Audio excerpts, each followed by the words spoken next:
El amanecer de la ciencia económica. De verdad que es nueva en el mundo del saber. A la economía se le dice seguido que es la más joven de todas las ciencias. Y, ¿saben qué? Esto es bastante cierto. Aunque la gente ha pensado en las estrellas y en la naturaleza por miles de años, el estudio ordenado de cómo funciona la economía es algo más nuevo. Las civilizaciones antiguas crearon matemáticas y astronomía increíbles, construyeron edificios grandiosos y sistemas de leyes bien pensados. Pero una ciencia formal dedicada a entender lo que hacen las personas, sobre todo en cómo producen e intercambian cosas, no apareció hasta mucho después. Esta demora es algo que llama la atención. Nos hace pensar que el tema de la economía le puso las cosas difíciles a los primeros pensadores. Las cosas complicadas de cómo elegimos y cómo nos relacionamos, bueno, no eran fáciles de entender ni se veían como un campo para estudiar con ciencia y orden. Hay muchas razones por las que llegó tarde. Lo que hacen las personas es complicado por naturaleza. Incluye lo que motiva a cada uno, cómo valoramos las cosas de forma personal y una red enorme de decisiones conectadas entre sí. A diferencia de cómo se mueven los planetas, que se puede predecir, o de las cosas que vemos en los objetos, el comportamiento de la gente parecía muy desordenado o muy dependiente de lo que cada uno quisiera hacer, como para seguir leyes científicas. Los pensadores de antes muchas veces creían que lo que pasaba en la sociedad era por capricho de los dioses, por el destino, o por las órdenes directas de los gobernantes. No se veía que hubiera un orden escondido en las actividades económicas de la gente en su día a día. La idea de que pudieran salir patrones ordenados y predecibles de las interacciones que parecían un desorden, de muchísima gente buscando sus propios intereses, fue una idea revolucionaria que tardó mucho en aparecer. Además, la atención de las primeras civilizaciones estaba muchas veces puesta afuera, en entender el mundo de la naturaleza que los rodeaba. Las leyes que manejan la naturaleza parecían más fáciles de alcanzar y más urgentes. Entender las estaciones, la agricultura y cómo eran los materiales tenía beneficios prácticos al toque. El estudio de la sociedad, cuando se hacía, estaba muchas veces mezclado con la ética, la política y la religión. Se trataba más de cómo debería organizarse la sociedad, en lugar de un análisis objetivo de cómo funciona de verdad. La idea de una ciencia de lo que hacen las personas, sin meterle juicios de valor, era algo desconocido. Esto significó que el campo específico de las interacciones económicas se quedó casi sin explorar como un área de estudio científico, aparte por muchos siglos. Por eso, el nacimiento de la economía, cuando por fin llegó, marcó una revolución intelectual muy grande. Significó un cambio en cómo pensaba la gente, una nueva forma de ver la realidad social. Abrió un campo nuevo y enorme para investigar de forma ordenada. El estudio de cómo las personas toman decisiones cuando las cosas escasean, cómo los mercados organizan esas decisiones y cómo la gente coopera a partir de estas interacciones. Esta nueva ciencia no buscaba decirles a las personas cómo debían actuar. Más bien, quería entender las consecuencias de lo que hacían. Buscaba descubrir las leyes que manejan los procesos complicados de producción, distribución y consumo en la sociedad, anunciando una nueva época para entender cómo vivimos juntos. El desarrollo de las ciencias. Un viaje fascinante desde raíces antiguas hasta ramas modernas. El desarrollo del conocimiento científico ha seguido un camino histórico que podemos reconocer.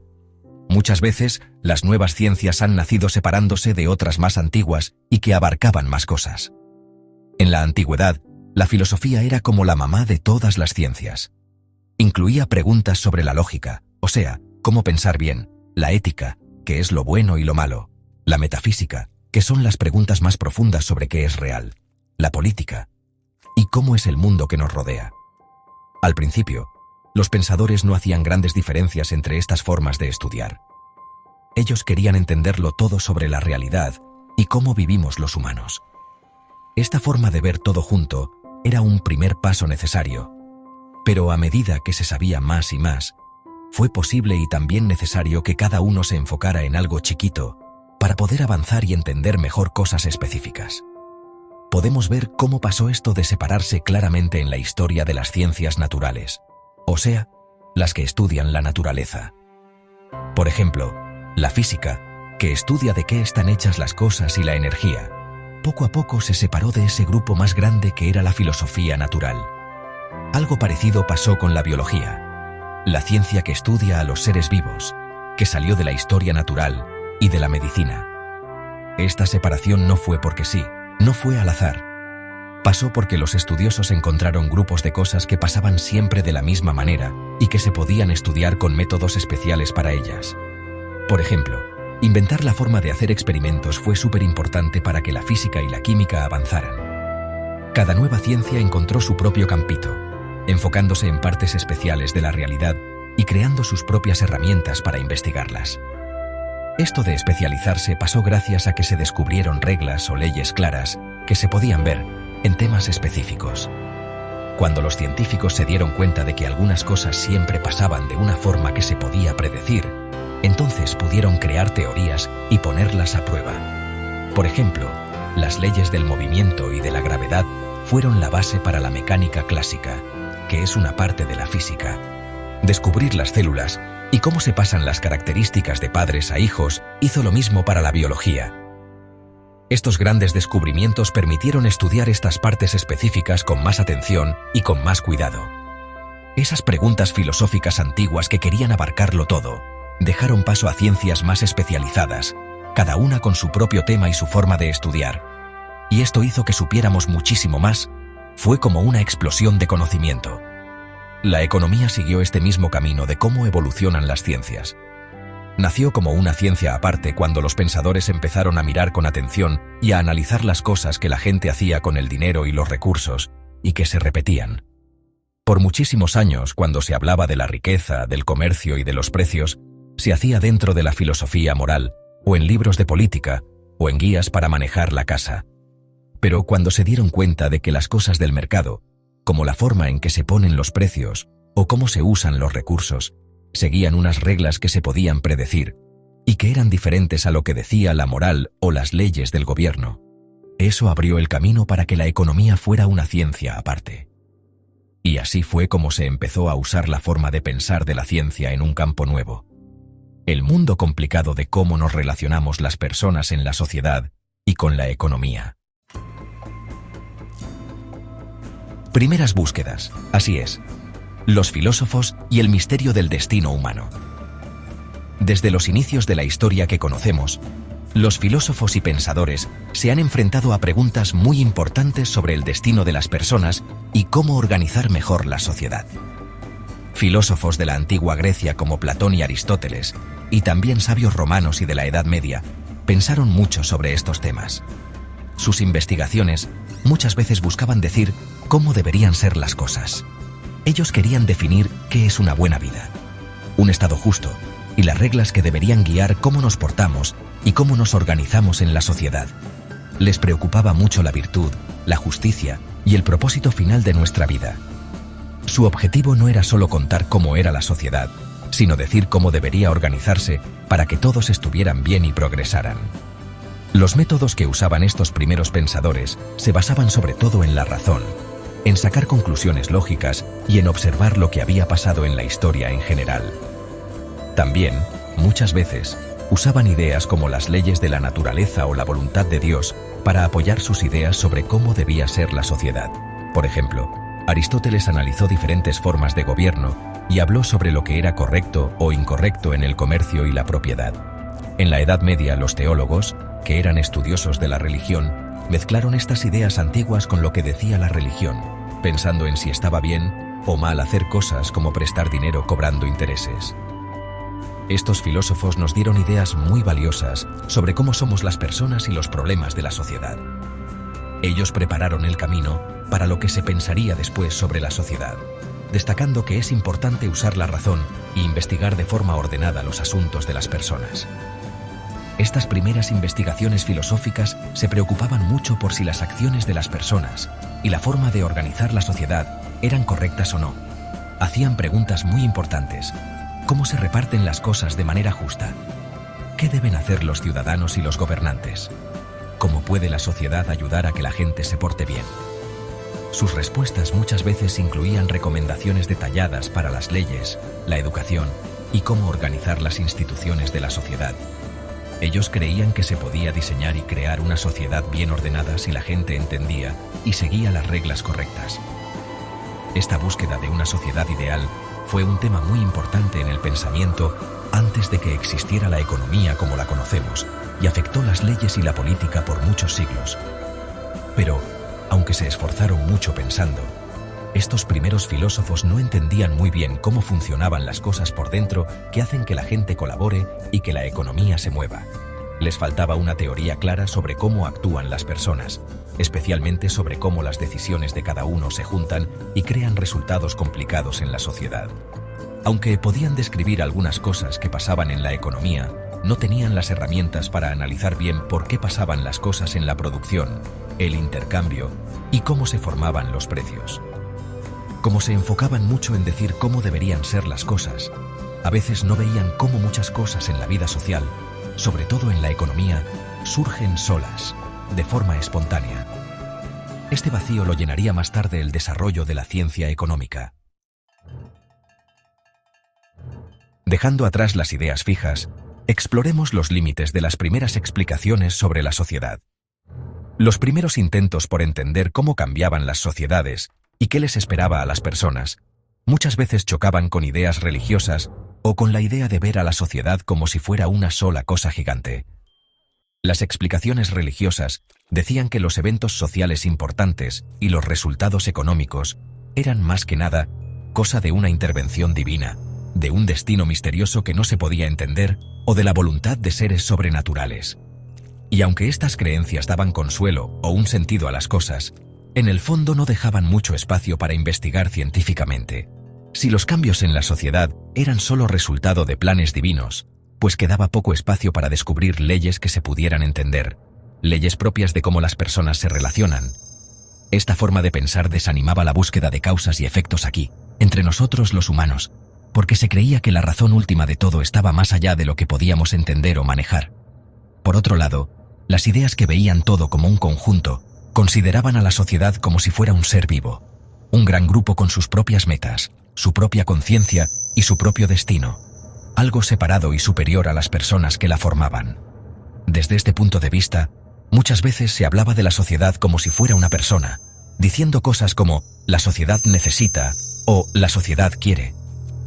Una visión así hacía difícil analizar el papel de las acciones de cada persona en cómo se formaban los fenómenos sociales. Si el grupo era lo principal que se estudiaba, entonces las decisiones, los gustos y las acciones de cada persona quedaban en un segundo lugar, casi sin importancia. Esto no dejaba ver claramente que todos los fenómenos sociales, al final, surgen de las acciones y de cómo interactúan las personas. Estas formas de pensar que dominaban, creer que todo estaba ya decidido por una voluntad divina y ver al grupo como un todo superior, muchas veces traían consecuencias en la vida real, como el fatalismo, o sea, pensar que nada se puede cambiar, o el autoritarismo, que es cuando unos pocos tienen todo el poder y controlan al resto. Si el camino de la sociedad ya estaba decidido por una voluntad divina o por la propia naturaleza del grupo, entonces los esfuerzos de cada persona por entender o mejorar las condiciones sociales podían parecer inútiles o incluso un atrevimiento. O, por otro lado, si la sociedad tenía sus propias grandes metas, entonces muchas veces se asumía que se necesitaba un gobernante sabio o un grupo de élite para interpretar y llevar a cabo esas metas, justificando así un gran control del Estado sobre la vida de las personas y sus actividades económicas. La libertad de cada persona y los procesos sociales que surgían de forma natural no se valoraban mucho. La falta de una ciencia sólida sobre cómo actúan las personas significaba que incluso los esfuerzos bien intencionados para guiar a la sociedad o mejorar el bienestar de la gente, con frecuencia se quedaban cortos o producían consecuencias no deseadas y perjudiciales. Los gobernantes y los reformadores hacían cosas sin entender bien esas conexiones complicadas y lo que de verdad motivaba a la gente en la economía. Las políticas se basaban muchas veces en información incompleta o en suposiciones equivocadas sobre cómo las personas responden a los cambios en su situación. El descubrimiento de que había patrones en cómo funcionaba el mercado más adelante desafiaría estas viejas ideas, abriendo el camino para una comprensión más científica de cómo las sociedades realmente funcionan y evolucionan a través de las acciones de las personas. Sección 7. La revolución subjetiva. Ampliando los horizontes de la economía. Los economistas clásicos como Adam Smith David Ricardo y John Stuart Mill, hicieron contribuciones gigantescas a esta nueva ciencia. Ellos identificaron principios clave como la división del trabajo, los beneficios del libre comercio y el papel de la acumulación de capital en el crecimiento económico. Buscaron entender de dónde venía la riqueza de las naciones y las leyes que gobernaban cómo se repartía. Pero sus teorías, especialmente su teoría del valor, tenían limitaciones importantes. Muchos economistas clásicos creían en algo llamado la teoría del valor-trabajo. Esta decía que el valor de una cosa dependía de cuánto trabajo se necesitaba para hacerla. Esta forma de ver el valor como algo objetivo creó varios problemas teóricos y cosas raras, como la paradoja del agua y el diamante. Hubo un cambio bien grande en cómo se pensaba la economía hacia finales del siglo XIX. A esto se le llama a menudo la revolución marginal. Economistas como Carl Menger, William Stanley Jevons y Leon Walras, cada uno por su lado y casi al mismo tiempo, desarrollaron la teoría del valor subjetivo.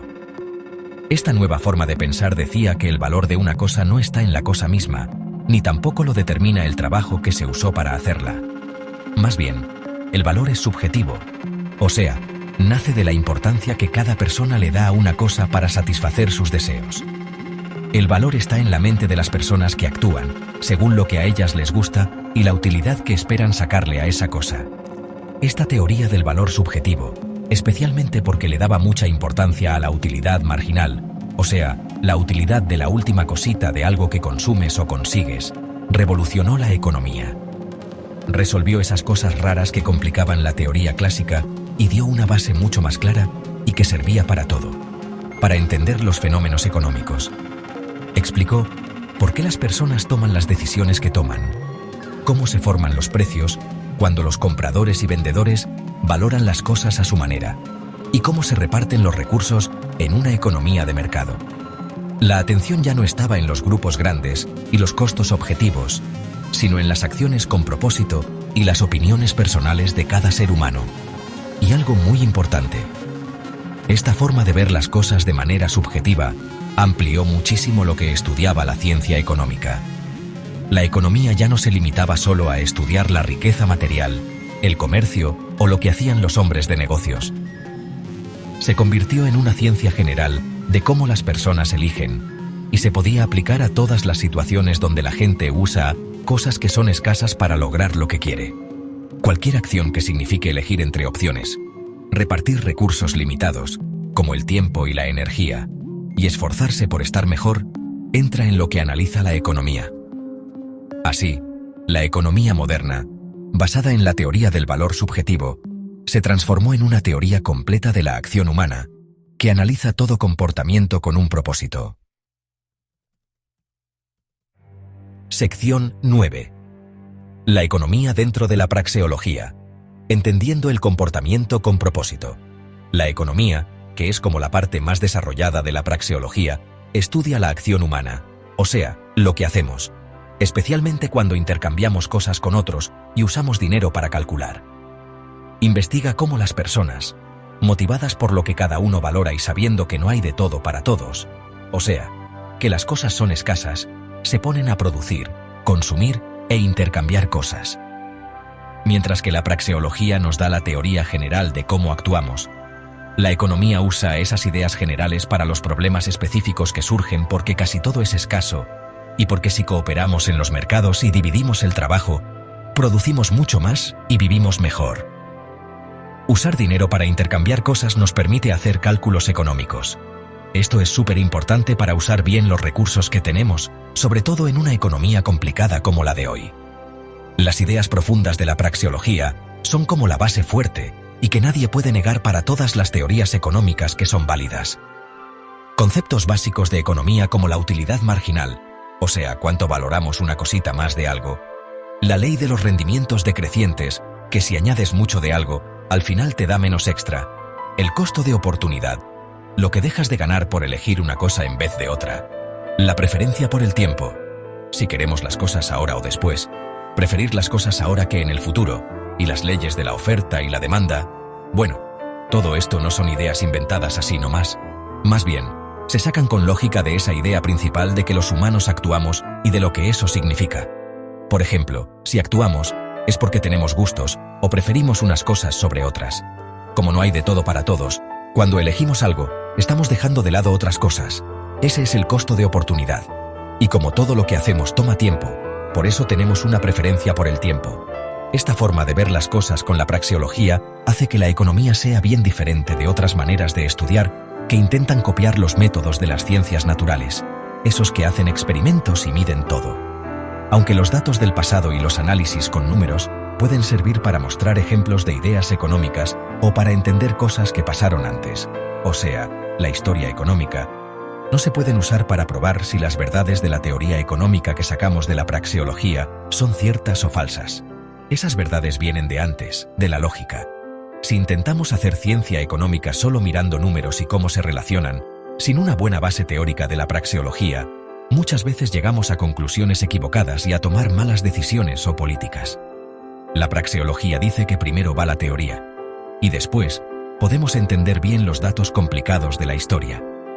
En resumen, la praxeología, que es como la ciencia más grande que estudia todo lo que hacemos con un propósito, nos da el esqueleto, la base que necesitamos sí o sí para entender por qué actuamos como actuamos. Y la economía, que es su parte más importante y más desarrollada, usa estas ideas para entender lo que pasa en los mercados y cómo cooperamos entre nosotros cuando intercambiamos cosas.